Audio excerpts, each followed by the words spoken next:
Hello everyone, welcome to Vidyashree academy. I hope you are doing well. आज हम पढ़ने वाले हैं एमपीपीएससी, एमपी पटवारी, एमपीएसआई और मध्य प्रदेश के अन्य एग्जाम के लिए मध्य प्रदेश के मोस्ट इम्पॉर्टेंट क्वेश्चन।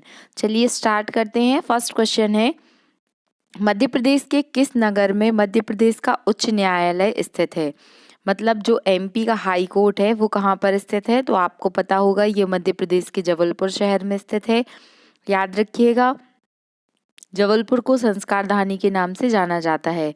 दूसरा क्वेश्चन है कि मध्य प्रदेश के किस जिले में जनसंख्या में अनुसूचित जनजातियों का सर्वाधिक प्रतिशत है?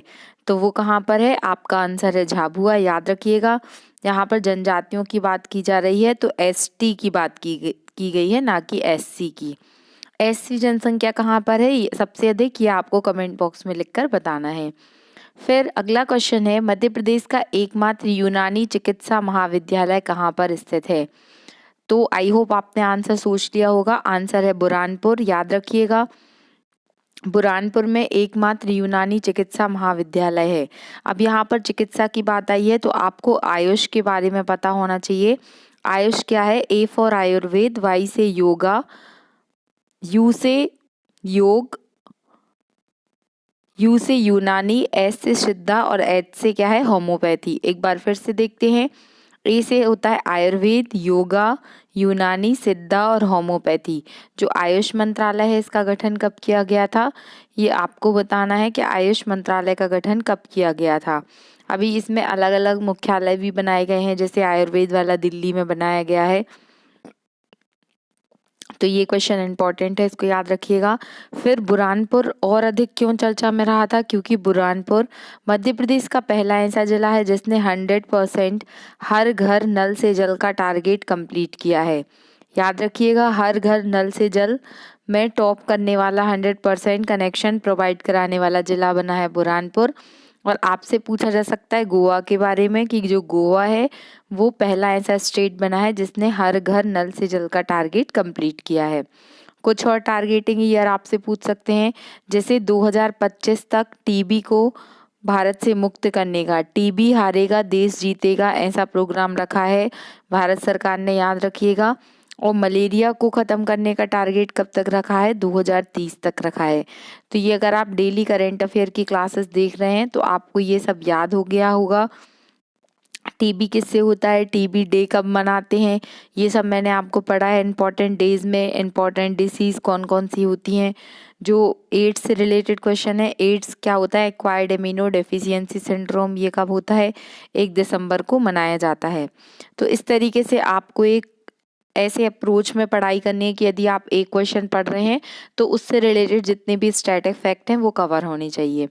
मध्य प्रदेश में सर्वाधिक सोयाबीन क्षेत्र कहाँ पर है? तो ये आपने पढ़ा होगा, सोयाबीन क्षेत्र जो है वो कहाँ पर है? मालवा में अधिक है। याद रखिएगा, मालवा जिसके अंतर्गत उज्जैन, इंदौर, ये सारा रीजन आता है।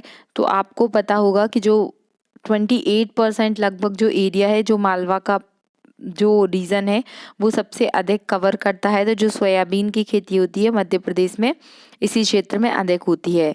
सोयाबीन का अधिक प्रोडक्शन मध्य प्रदेश में होता है, इसीलिए इसे सोया प्रदेश भी मध्य प्रदेश को कहा जाता है। ये भी आपने पढ़ा होगा, याद रखिएगा। फिर नेक्स्ट क्वेश्चन है कि मध्य प्रदेश के प्रथम मुख्यमंत्री कौन थे? बहुत ही इंपॉर्टेंट क्वेश्चन है, एमपीपीएससी में क्वेश्चन आ चुका है। जो पंडित रविशंकर शुक्ल जी थे वो कौन थे? मध्य प्रदेश के प्रथम मुख्यमंत्री थे। कैलाश नाथ काटजू, शंकर दयाल शर्मा। शंकर दयाल शर्मा जी का संबंध कहाँ से है? भोपाल से है। तो जब मध्य प्रदेश का गठन नहीं हुआ था 1956 के पहले, तो जब भोपाल अलग से था तो उसके जो प्रमुख थे वो कौन थे? शंकर दयाल शर्मा थे। मध्य प्रदेश की निम्नलिखित नदियों में से कौन सी नदी उत्तर से दक्षिण की ओर बहती है? अगर आपने मध्य प्रदेश की नदियों वाला नहीं देखा है चैप्टर तो आप उसको लेक्चर तो उसको देख लीजिएगा। मध्य प्रदेश की कौन सी नदी है जो उत्तर से दक्षिण की ओर बहती है? तो वो नदी है कैन। अब कैन नदी की बात आई है, कैन नदी का संबंध कहाँ से है? कैन नदी कहाँ से निकलती है ये आपको बताना है। और आपको एक क्वेश्चन और पूछा जा सकता है कैन नदी के बारे में, क्योंकि अभी ये काफ़ी चर्चा में रहा था, कैन बेतवा लिंक परियोजना। कैन बेतवा लिंक परियोजना में किस नदी का पानी किस नदी में मिलाया जाएगा। इसमें बीच में कौन सा नेशनल पार्क पड़ता है, इसमें बीच में पन्ना नेशनल पार्क पड़ता था, जिसको लेकर ये मुद्दा अटका हुआ था, लेकिन अब फाइनली कैन बेतवा लिंक परियोजना को मंजूरी मिल गई है। तो अभी देखते हैं कि इसको इम्प्लीमेंटेशन में कितना समय लगता है। निम्नलिखित में से कौन सा नगर चंबल नदी के किनारे है। तो चंबल नदी के किनारे कौन सा नगर बसा है, जो मऊ है, तो ये इंदौर के पास है। और यहाँ ये किस नदी के किनारे है, तो ये चंबल नदी के किनारे है। याद रखिएगा, ये जो मऊ शहर है इसका संबंध किससे है, तो यहाँ पर डॉक्टर भीमराव अंबेडकर जी की जन्मस्थली है। और ये क्वेश्चन पूछा गया है। डॉक्टर भीमराव अंबेडकर जी का नाम आया है, तो जब भी अंबेडकर जी का नाम आता है तो हम कुछ फैक्ट डिस्कस कर लेते हैं। जैसे अंबेडकर जयंती कब रहती है, 14 अप्रैल को रहती है, याद रखिएगा। और ये कौन थे, प्रारूप समिति के अध्यक्ष थे। इन्होंने आर्टिकल 32 को संविधान की आत्मा बोला था। और जो बहिष्कृत हितकारिणी सभा और महार सत्याग्रह था वो भी किसने चलाया था, डॉक्टर अंबेडकर जी ने चलाया था।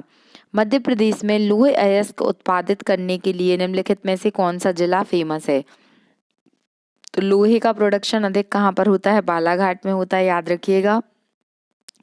और जो मलाज खंड है, मलाज खंड जो है वो मैग्नीज के लिए जो फेमस है वो भी कहाँ पर है, वो भी बालाघाट के अंतर्गत ही आता है, याद रखिएगा। और बैतूल से रिलेटेड कौन सा फैक्ट आपने पढ़ा था, बैतूल सीधी रीवा। तो रीवा किस नदी के किनारे, ये क्वेश्चन भी पटवारी में ही पूछा गया था। तो रीवा जो है वो विजया नदी के किनारे है। इस तरीके से आपको याद रखना है। बैतूल से भी सत्याग्रह शुरू हुआ था।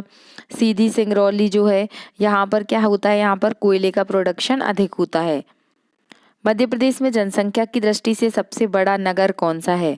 तो ये क्वेश्चन तो आप समझ गए होंगे कि इसका आंसर क्या हो सकता है। इंदौर जो शहर है इसकी जनसंख्या काफी अधिक है। इंदौर मध्य प्रदेश की इंडस्ट्रियल कैपिटल है, इसको भी याद रखिएगा। इसे किस नाम से जाना जाता है, मिनी मुंबई के नाम से जाना जाता है। और अगर हम एमपी हिस्ट्री की बात करते हैं तो मध्य प्रदेश के इंदौर शहर से कौन से वंश का संबंध है, तो आपने पढ़ा होगा जो होलकर वंश है, अहिल्याबाई होलकर, आपने नाम सुना होगा। अहिल्याबाई होलकर एक महान शासिका थी। इंदौर में जो यूनिवर्सिटी है DAVV, उसका नाम भी अहिल्याबाई के नाम पर ही रखा गया है। तो याद रखिएगा, ये क्वेश्चन भी आपसे पूछा जा सकता है। मध्य प्रदेश में सर्वाधिक अफीम उत्पादन करने वाला राज्य, तो इसके पहले जो मैंने मध्य प्रदेश के क्वेश्चंस डाले थे उसमें आपको याद करवाया था। हमेशा याद रखिए, जो अफीम होती है उसका जो नशा होता है वो मंद मंद धीरे धीरे चढ़ता है। तो अफीम से रिलेटेड कौन सा स्टेट, कौन सा जिला होगा, वो होगा मंदसौर, याद रखिएगा। और खंडवा में क्या मिलता है, तो खंडवा में मिलता है गांजा। जो गांजा होता है वो जो लंग्स होते हैं उसको क्या कर देता है, खंड खंड कर देता है और लंग्स खराब हो जाते हैं। तो ऐसे आपको याद रहेगा कि गांजा उत्पादन कहाँ पर होता है, खंडवा में होता है। रायसेन किस किस किस लिए फेमस है, तो याद रखिएगा मध्य प्रदेश के 2 विरासत स्थल जो सांची है और भीमबेटका है, तो ये दोनों ही कहाँ पर स्थित हैं, तो ये रायसेन में स्थित हैं। तो ये भी आपसे पूछा जा सकता है। और ये यूनेस्को हेरिटेज साइट में सम्मिलित हैं। तो यूनेस्को हेरिटेज साइट, यूनेस्को का हेडक्वार्टर कहाँ पर स्थित है, पेरिस में स्थित है। और किस नदी के किनारे है, सीन नदी के किनारे है, ये भी आपसे पूछा जा सकता है। जो 3 स्थल हैं, तो पहला कौन सा था, खजुराहो था। खजुराहो को कब सम्मिलित किया गया था यूनेस्को में, 1986 में किया गया था।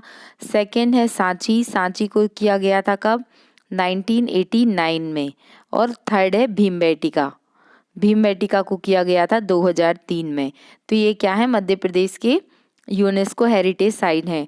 अगर आपसे पूछा जाए कि टोटल भारत में कितने हैं, तो पूरे इंडिया की अगर बात की जाए तो टोटल 40 यूनेस्को साइट हैं, जिसमें से जो 40वें नंबर का है वो कौन सा है, वो धौलावीरा है।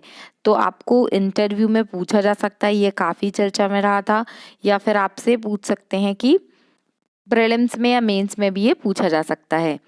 ये क्वेश्चन हो चुका था। मध्य प्रदेश में प्रथम पर्यावरण न्यायालय कहाँ पर बना था, तो प्रथम पर्यावरण न्यायालय भोपाल में बना था, जो कि मध्य प्रदेश की प्रशासनिक राजधानी है, याद रखिएगा। इसका आंसर होगा भोपाल। मध्य प्रदेश में मैग्नीज उत्पादन करने वाला जिला कौन सा है, तो मध्य प्रदेश में जो मैग्नीज का प्रोडक्शन होता है वो छिंदवाड़ा, छिंदवाड़ा में याद रखिएगा मैग्नीज उत्पादक जिला है ये। मध्य प्रदेश में हीरा सबसे अधिक कहाँ पर होता है? तो हीरा यहाँ पर जो ऑप्शन दिए गए हैं उसमें आंसर होगा मझगांव। वैसे मध्य प्रदेश में हीरा जो होता है वो पन्ना में भी पाया जाता है। अभी आपने वक्सवाह का नाम सुना होगा। यहाँ के जंगलों को काटने की बात की जा रही है क्योंकि यहाँ के जंगलों में क्या है, हीरे की उत्पादन, मतलब हीरे का यहाँ पर सोर्स देखा गया है। तो ये काफ़ी विवादित रहा है मुद्दा, तो आपसे पूछा जा सकता है कि मध्य प्रदेश में हीरा कहाँ पर अधिक होता है। फिर मध्य प्रदेश में संगमरमर निम्नलिखित में से किस स्थान पर अधिक उत्पादित होता है? तो अगर आपने भेड़ाघाट देखा है तो नो डाउट आपको इसका आंसर पता ही होगा।